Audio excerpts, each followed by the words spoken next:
আসুন সবাই মিলে পঞ্চতত্ত্ব হরিনাম করি, হেমদণ্ড বাহু তুলে। নাম করলে নামে কে পাওয়া যায়। সবাই মিলে, কেউ বাদ থাকি না। কেননা হরিনাম ঘরে বসে করবেন, 1 গুণ ফল পাবেন। তীর্থে গিয়ে হরিনাম করলে 2 গুণ ফল পাবেন। আর এখানে যত হরিনাম করবেন এই বৈষ্ণবের বাজারে তত বহু বহু গুণ ফল পাবেন। সবাই একসঙ্গে বলবো, হেমদণ্ড বাহু তুলে।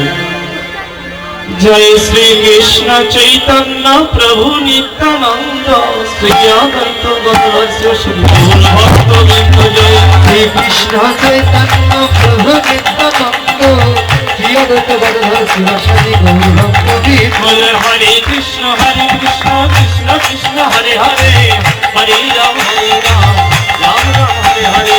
हरे कृष्ण कृष्ण कृष्ण हरे हरे, हरे राम राम राम हरे हरे। हरे कृष्ण कृष्ण कृष्ण हरे हरे, हरे राम राम राम हरे हरे। हरे कृष्ण कृष्ण कृष्ण हरे हरे, हरे राम राम हरे हरे।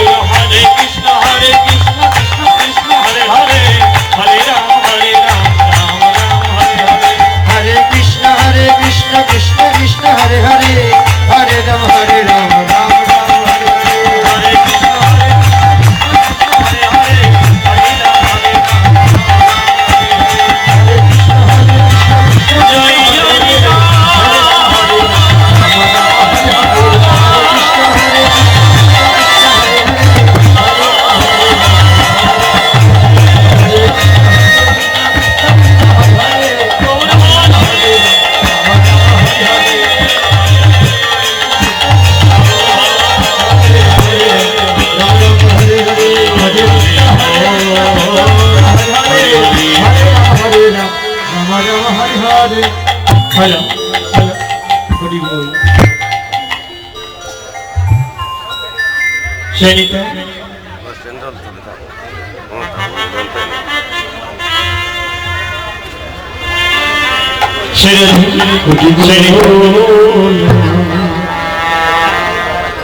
সুবি গোবিন্দ গৌর ভক্তবৃন্দ বাবাময়।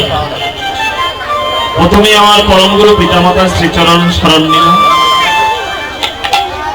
ততপরে দীক্ষাগুরু প্রভুপাদ কৃষ্ণচন্দ্র গোস্বামী তার চরণে শরণ নিলাম এবং জগৎগুরু ভগবান কৃষ্ণ তার যুগল চরণে প্রণাম জানিয়ে তথাপিও উপস্থিত আমার গৌর অনুরাগী কৃষ্ণ অনুরাগী বাবা এবং মায়েরা, আপনাদের শ্রীপাদ পদ্মে জানাই শত সহস্র কোটি দণ্ডবত।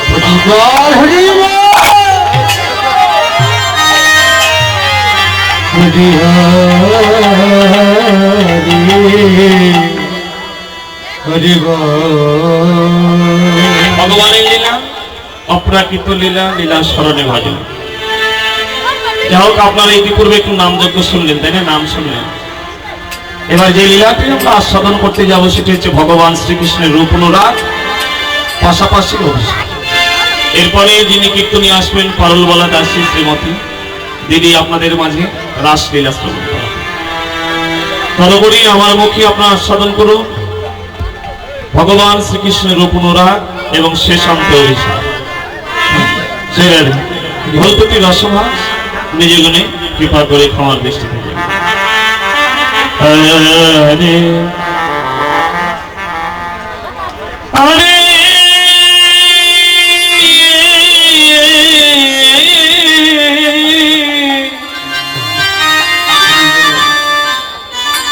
अगो की हरीला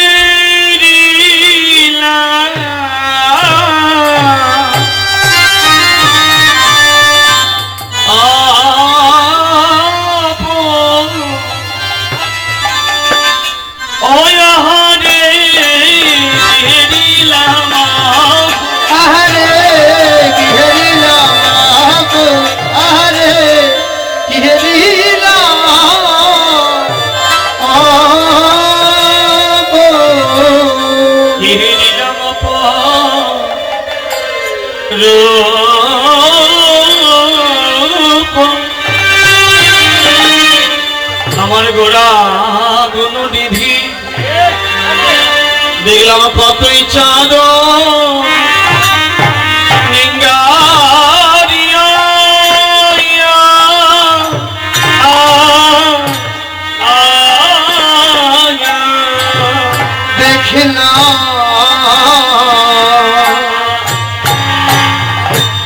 কতই চাঁদ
বিধি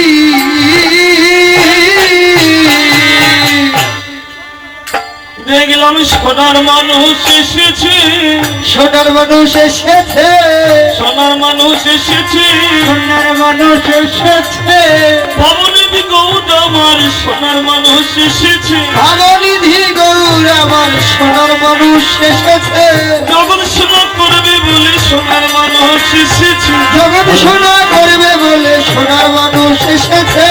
দেখি নাও দেখি না, দেখে নাও দেখে নাও, দেখি নাও দেখি না, দেখে নাও দেখে নাও, ভবনিধি গৌরের রূপ দেখি নাও দেখি না, ভবনিধি গৌরের রূপ দেখে নাও দেখে নাও, নয়নেতে আনহারে না দেখি নাও দেখি না, নয়নেতে আনহারে না দেখে নাও দেখে নাও, দাঁড়ালো দাঁড়ালো দাঁড়ালো দাঁড়ালো দাঁড়ালো দাঁড়ালো দাঁড়ালো দাঁড়ালো, কলিজীবের ভাগ্য কাশে দাঁড়ালো দাঁড়ালো, কলিজীবের ভাগ্য কাশে দাঁড়ালো দাঁড়ালো, হরিবল হরিবল হরিবল হরিবল হরিবল হরিবল হরিবল হরিবল, মনের ভাগ্য হবে কিনা হরিবল হরিবল, মনের ভাগ্য হবে কিনা হরিবল হরিবল, কলিযুগের শেষ সম্বল হরিবল হরিবল, কলিযুগের শেষ সম্বল হরিবল হরিবল, শিবশ্রীর মাঝে হরিবল হরিবল, শিবাশয়া দিনের মাঝে, প্রেমানন্দে বাহু তুলে শিবাশয়া দিনের মাঝে,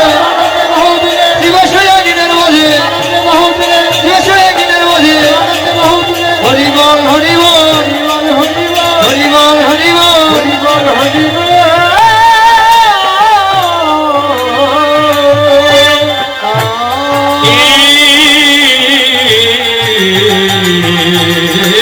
ঈশ্বর পরম কৃষ্ণ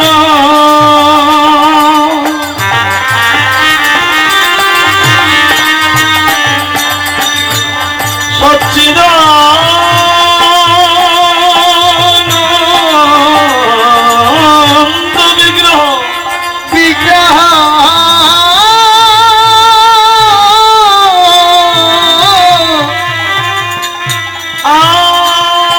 আদি অনাদি গোবিন্দ সর্বকারণে কারণ সর্বকারণে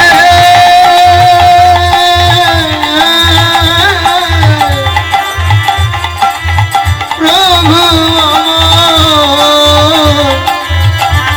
কারণে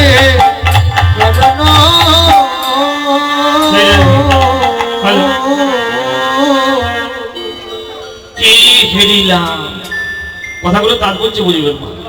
কে হেরিলাম অপরূপ, সাজির বেলে এক না করি অপর না করি কে বলছে নাগরী শোধনী গঙ্গার ঘাটে যে মানুষটাকে দেখলাম, যে মানুষটাকে দেখলাম কি অপরূপ, কি হেরিলাম অপরূপ, কি হেরিলাম অপরূপ। রূপের কথা বলা যায় না, এমনই মানুষের রূপ হয় আমি কোনোদিন জানি না, দেখেও না। কেমন দেখলি অজানন অমৃত ভুজ। দেখলাম এত লম্বা মানুষ, দেখতে যেন সোনার বর্ণ, দুটি হাত যেন হাঁটু পর্যন্ত এসে ঠেকেছে। যখন হেমদণ্ড বাহু তুলে হরিনাম করছি, নয়না জলস্রিক্ত, ওই রূপ দেখে কতজন তার চরণে আছাড় খেয়ে পড়েছে। দেখলাম ললাটে তিলক, কণ্ঠে তুলসীর মালা, বসনে গেরুয়া বসন, কাঁধে আছে ভিক্ষার ঝুলি। আহা, বদনে হরিনাম করে ভক্তের দুটি চরণ ধরে যেন হরিনাম শিখিয়ে দিল। আচ্ছা নাগরী বলতো, গৌরা কি আমাদের ভগবান? গৌর যদি ভগবান হবে, তাহলে এ কোন ভগবান? ভগবান কখনো হরিবোল বলে ধুলার মাঝে, তা আমার ভক্ত ধুলার মাঝে কি গড়াগড়ি যায়? গৌর কি ভগবান? নাগরী বললেন, শোন, আমাদের গৌর ভগবান। হ্যাঁ, আমাদের গৌর ভগবান। কেমন করে শুনবি না? কৃষ্ণ লীলা বোঝা যায়, কিন্তু গৌর লীলা বোঝা বড় দায়। তাকে ভাবনায় বুঝতে হয়, আস্বাদন কর। দাপর যুগে, কলি হইতে 4000 বছর পূর্বে ছিল দাপর যুগ। এইবার দাপর যুগে করেছিলেন 4500 বছর, আজ থেকে 4500 বছর। গৌরলীলা হয়েছিল আজ থেকে 500 বছর। কি হলো? ভগবান কৃষ্ণ যে দাপর যুগে লীলা বিলাস করেছিল, মহাভারত যুদ্ধ আপনারা দেখেছেন বা শুনেছেন? দেখেননি তো শুনেছেন, বা গীতা পাঠ করেছেন, মহাভারত অনেকে পাঠ করেছে, তাই না? অনেকে টিভিতে সিরিয়াল। মহাভারতটা কি নিয়ে? কৌরব পক্ষ আর পাণ্ডব পক্ষের যুদ্ধ। যুদ্ধে কারা জয়লাভ করেছিল? মা, কারা জয়লাভ করেছিল? পাণ্ডব পক্ষ। জয়লাভ করে যুধিষ্ঠির মহারাজ, যুধিষ্ঠির, ভীম, অর্জুন, নকুল, সহদেব, 5 ভাই পাণ্ডব। যুধিষ্ঠির মহারাজ একটি রাজস্ব যজ্ঞের আয়োজন করলেন। শুনুন শুধু, ভগবান কেন ভক্ত রূপে আসলো, কৃষ্ণ কেন ভক্ত রূপে আসলেন, একটু আস্বাদন করো। গৌর রূপে কেন আসলেন? যুধিষ্ঠির একটি রাজস্ব যজ্ঞের আয়োজন করলেন। সেই যজ্ঞে কত ভক্ত বৈষ্ণবকে নিমন্ত্রণ করা হয়েছে, সবাইকে, রাজ্যবাসী গোটা। তার যুধিষ্ঠির কৃষ্ণের কাছে গিয়ে বলছি, বললাম, ওই হে বললাম, তুমি হবে আমার যজ্ঞের সভাপতি, তুমি হবে আমার যজ্ঞের সভাপতি। না, ভগবান কৃষ্ণ যজ্ঞের সভাপতি হয়ে যুধিষ্ঠির মহারাজকে বলছে, যে কথা বলি না, যুধিষ্ঠির মহারাজকে বলছে, যুধিষ্ঠির মহারাজ, তুমি আমায় যখন সভাপতি করেছো, তাহলে আমি যা বলবো তোমরা তাই শুনতে। বলে, হ্যাঁ বলো কৃষ্ণ, বলে, তুমি তো রাজা যুধিষ্ঠির, তুমি সিংহাসনে বসে থাকো, রাজদায়িত্ব পালন করো। আর ভীমকে বললেন, ভীম তুমি গামলায় গামলায় জল নিয়ে আসো। অর্জুনকে বললেন, অর্জুন যে ভক্ত বৈষ্ণবকে নিমন্ত্রণ করা হয়েছে, যারা বসবে তাদের জন্য আসন পেতে দাও। আর নকুল সহদেবকে বলেন, নকুল সহদেব যে জায়গাগুলোতে ভক্ত বৈষ্ণবরা বসবে সেগুলো ঝাড় দিয়ে পরিষ্কার করে। অমনি ভীম গিয়ে বলছে, কৃষ্ণ তুমি সভাপতি হয়েছে বলে তুমি কিছু করবে না? যেমনি এ কথা বলেছে, অমনি কৃষ্ণ নয়ন জলে হাওমাও করে কেঁদে ওঠে। ভীমকে বক্ষে জড়িয়ে বলে, ওহে ভীম, ওহে ভীম, আমি তোমাদের কাজ দিয়েছি, কেবল তা নয়, আমিও কাজ করব। তবে কোন কাজ? শোনো, তুমি যে গামলায় গামলায় জল নিয়ে আসবে, তাতে আমার নয়নের জল মিশ্রিত করে আমি ওই যুধিষ্ঠিরের যজ্ঞদ্বারে বসবো। আর কি করবো জানো ভীম? যত ভক্ত বৈষ্ণবরা আসবে ওই দ্বার দিয়ে আমি বসে বসে আমি ভক্তের চরণ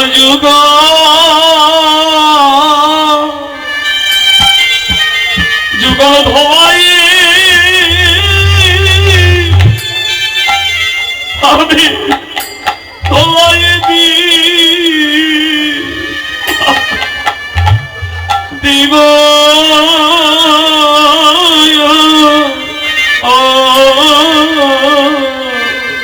সেই ভক্তে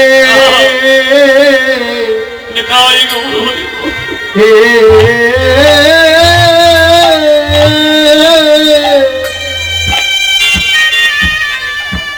চরণ যুগ ধোয়ে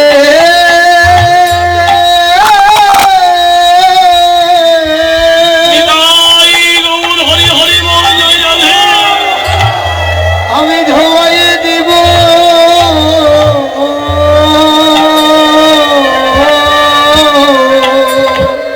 ভক্তির চরণ যুগ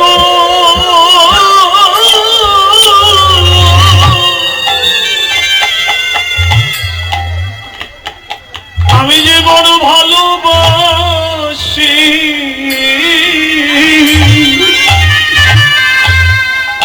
আমি সে ভক্তে চরণ যুগল ধোয়ে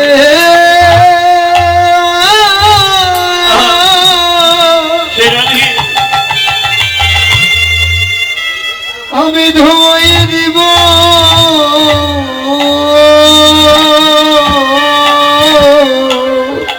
ভক্তের এই যে অমনি ভীম নয়ন জলে কাঁদতে কাঁদতে আমার ভগবান কৃষ্ণকে বাক্যে জড়িয়ে বলে, ওগো ভগবান, হরিবল ও হে কৃষ্ণ, আমি তো বুঝতে পারি না তুমি এত বড় কাজ করবে। অমনি অনুমতি পেয়ে কোথায় গেলেন ভীম? ভীম নিজের কাজে রত হলেন, গামলায় গামলায় জল নিয়ে আসছে। আর ভগবান কৃষ্ণ যুধিষ্ঠিরের যোগ্য দাঁড়িয়ে বসে ভক্তের চরণ ধোয়। কেউ বলে না না তুমি না ভগবান কৃষ্ণ, তোমার হাতে আমরা চরণ না গো, আজকে তোমাদের চরণ আমি ধোবো। যুধিষ্ঠির মহারাজ সেই যজ্ঞে নিমন্ত্রণকৃত ছিল, কথা বলি না মা, সেই যজ্ঞে নিমন্ত্রণকৃত ছিল মুচির ছেলে রহিদাস। রহিদাস শালগ্রাম শিলাটা হাতে নিয়ে নাচতে নাচতে এসেছে। এসে থমকে দাঁড়ালে, যোগ্য দ্বারে দেখলে নয়ন জলে ঝরঝর করে কাঁদতে লাগলো রহিদাস। ভগবান, যে আমার সাধনার মূর্তি, যে আমার ভজনের মূর্তি, কোটি কোটি যোগী গুণার মুনি ঋষিগণ যাকে পাই না ধ্যান, সেই ভগবান ভক্তির চরণ যুগল ধরতে পারছে।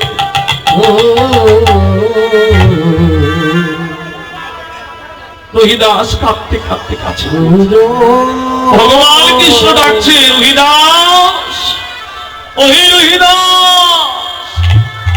তুমি অদূরে কেন দাঁড়িয়ে আছো? এসো এসো রহিদাস। নয়ন জলে কাঁদছে রহিদাস আর বলছে, প্রভুজি, আমি যে মুচির ছেলে, লোকে স্পর্শ করলে, আমাকে কেউ যদি স্পর্শ করে তাকে চান করতে হবে। আমি ছোট জাতির ছেলে, প্রভু, আমি কেমন করে তোমার কাছে যাব বলো? অমনি কৃষ্ণ নয়ন জলে কেঁদে বলে, ওই রহিদাস, কে বলেছে তুমি মুচির ছেলে, তুমি ছোট জাতির ছেলে? রহিদাস, যে জন কৃষ্ণ বলে কাঁদে, যার কৃষ্ণ বলিতে নয়ন ঝরে, শোনো রহিদাস, জগতে সে কি ছোট যা হতে পারে? সে কি ছোট যা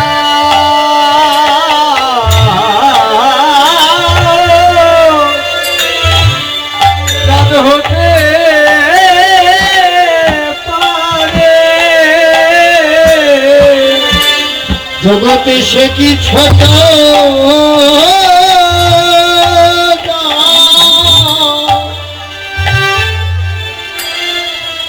হতে পারে? যারে কৃষ্ণ বলিতে নয়ন ধরে সে কি ছোট যা বল হতে পারে যার কৃষ্ণ বলি